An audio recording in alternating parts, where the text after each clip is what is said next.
이화세례 간증부터 하겠습니다. 부모님, 부부 두 분 나오셔서 하시겠습니다. 우리 강상표 아버지, 지혜림 어머니 읽어주시기를 바랍니다. 이 집이 어렵게 정말 생명을 얻었습니다. 네, 그래서 너무 어렵게 두 번의 유산 끝에 겨우 이제 얻은 귀한 자손입니다. 하나님께서 어떻게 이 과정 인도하셨는지 간증하겠습니다. 네. 안녕하세요. 목이 쉬어가지고. 네, 안녕하세요. 강상표 집사입니다. 먼저 이렇게 유아세례와 헌화식을 할 수 있도록 인도해 주신 하나님께 감사드립니다. 특히 기쁜 부활절에 하나님께 지훈이를 드릴 수 있어서 더욱 감사합니다. 저희는 지훈이를 낳기 전에 두 번의 유산이 있었습니다. 첫 번째는 저희가 교회 공동체를 잠시 떠나 저희 마음과 생각대로 인생을 살고 있던 시기였습니다. 임신 소식에 기뻐했었지만 이어지는 유산 소식에 저희는 서로를 잠시 위로하고 그저 마음이 묻어두었습니다. 지금 돌아보면 그때라도 하나님 앞으로 빠르게 돌아오는 선택을 했으면 우리가 하나님으로부터 공동체를 통해 위로를 얻었을 것 같은데 그러지 않았습니다. 두 번째 유산은 공동체에서 양육을 받는 도중에 임신했다는 소식을 들었다가 첫 유산과 비슷한 시기에 유산을 했습니다. 이때는 다행히도 공동체 안에 있어 슬픈 마음을 위로받았고 그 힘으로 하나님께 나아가 이 슬픔에 대해 토로할 수 있는 시간을 보냈습니다. 저는 이전까지는 하나님이 선하시다는 것에 대해 막연하게 생각했고 우리가 어찌할 수 없는 아픔과 슬픔을 허락하시는 하나님에 대해서도 그러시겠구나 하며 넘어갔습니다. 하지만 그런 상황에 놓이게 되자 제 안에는 불만까지는 아니더라도 이러한 상황에서 하나님을 어떻게 바라보아야 하는지 몰랐습니다. 당시 상황에서도 하나님은 일하실 것이라고 예배를 통해 듣고 위로를 들으며 고개를 끄덕였지만 그게 다였던 것 같습니다. 아직 그 시간들에 대해 다 이해하거나 받아들일 수는 없지만 목사님의 창세기 설교를 통해 하나님의 선하심과 신실하심을 조금씩 알아갔습니다. 우리를 너무 사랑하셔 세상을 만드시고 야곱과 같은 연약한 사람도 포기하지 않으시고 결국엔 요셉에게 보여주셨던 하나님의 꿈을 이루어 가시는 모습을 예배 시간을 통해 알아갔기 때문입니다. 그리고 결정적으로 저와 아내가 하나님 앞에서 연약하고 죄인임을 유산의 시간을 통해서도 알아가게 하셨기 때문입니다. 슬픔이 있었지만 모든 일을 선으로 바꾸시는 하나님을 좀 더 알아가는 시간을 저와 아내에게 허락하셨습니다. 하지만 아기가 태어나고 아내의 육아휴직으로 수입이 줄어들고 책임져야 할 가족들이 늘었다는 부담감에 과거처럼 다시 돈을 많이 벌어야겠다는 생각이 올라왔습니다. 하지만 그럴 때마다 말씀에 드러난 야곱의 가족의 모습을 통해 가정의 우선순위를 놓치지 않을 수 있었습니다. 우선순위를 정리하며 돈으로부터 다시금 자유로워지게 하셨고 모유에서 분유로 넘어가 분유가까지 들어가게 된 상황도 잘 넘기게 해주셨습니다. 이제 지훈이를 만나 감사하며 기쁘게 키우고 있습니다. 분유값이 걱정되기도 하고 책임감도 늘어나 스트레스로 다가오고 체력적으로 부치는 부분도 있지만 하나님이 저에게 보내주신 선물인 지훈이를 잘 양육하고 부모의 역할을 잘 감당할 수 있도록 기도해 주세요.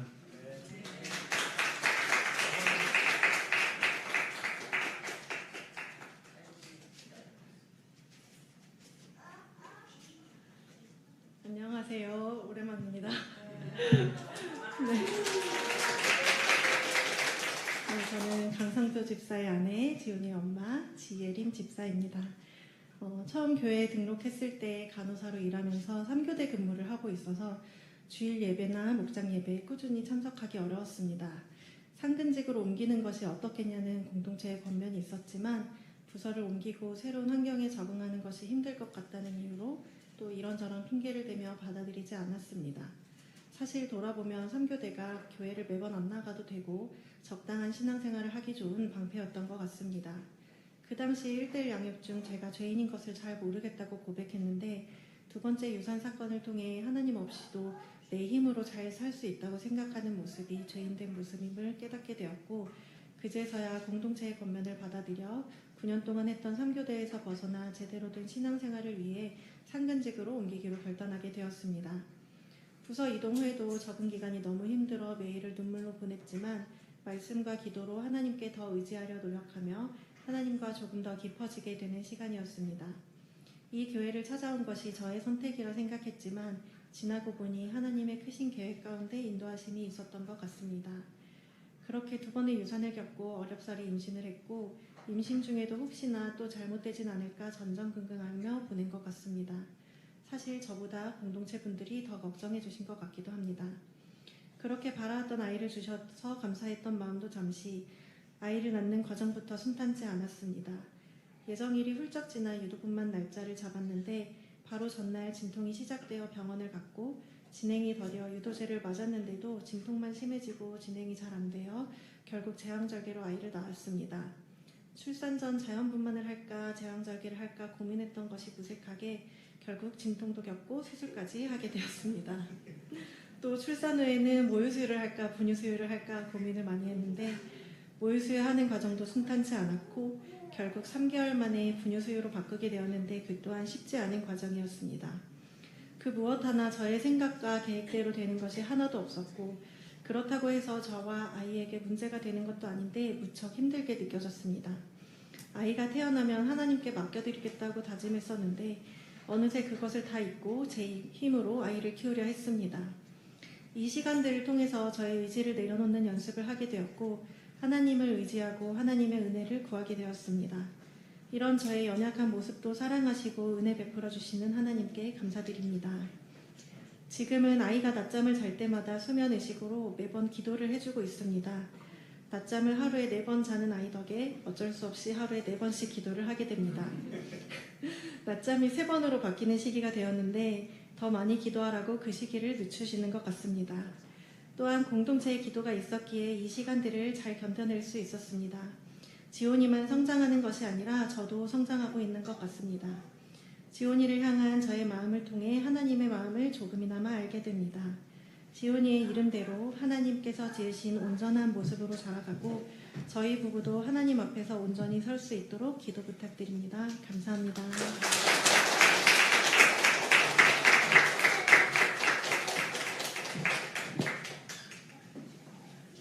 네, 유아 세례 베풀도록 하겠습니다.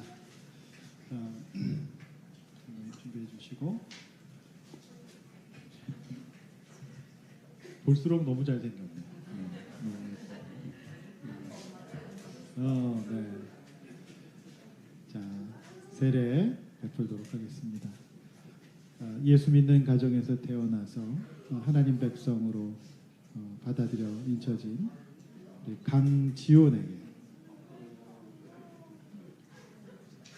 놀라지 마라. 내가 성부와 성자와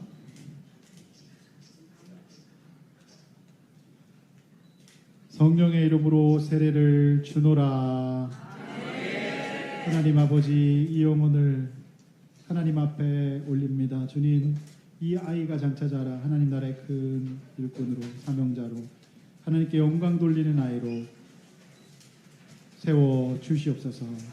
부모님의 믿음과 부모님의 기도와 말씀으로 이 아이를 양육하게 하여 주시고 하나님 앞에서 귀한 가정으로 세워주시고 영적 계보가 이어지게 하여 주시옵소서.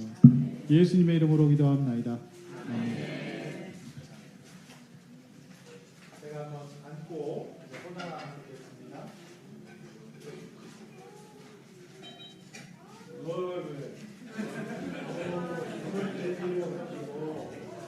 이제 생애 첫 예배당 나와서 예배드리는데 이 아이를 우리 모든 성도가 함께 기도의 대상을 삼고 중보하면서 함께 키우겠다고 헌신하는 헌화의 마음으로 제가 성도님들한테 인사할 때 얼굴 보시고 축복해 주시기를 바랍니다.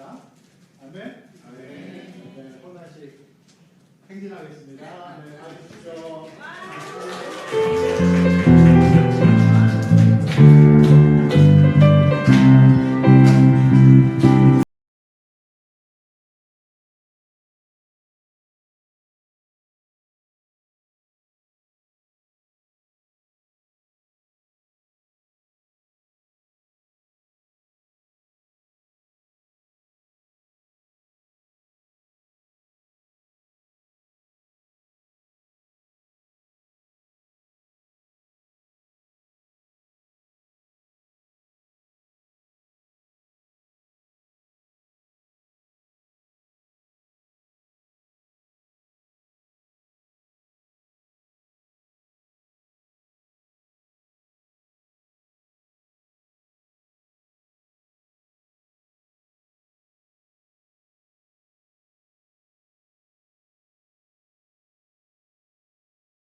네, 자리로 들어가 주십시오. 네.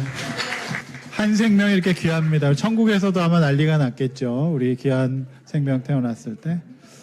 네. 제가 이 세 번째 임신돼서 두 번째 또 유산 기간 지날 때 정말 제 아들인 것처럼 제가 기도 많이 했습니다. 네, 그래서 얼마나 많이 기도했는지 모릅니다. 그래서 이렇게 잘 자라서 또 이렇게 함께 예배드리고 우리가 첫 예배를 우리 아이 지온이에 맞이할 수 있어서 너무너무 감사합니다.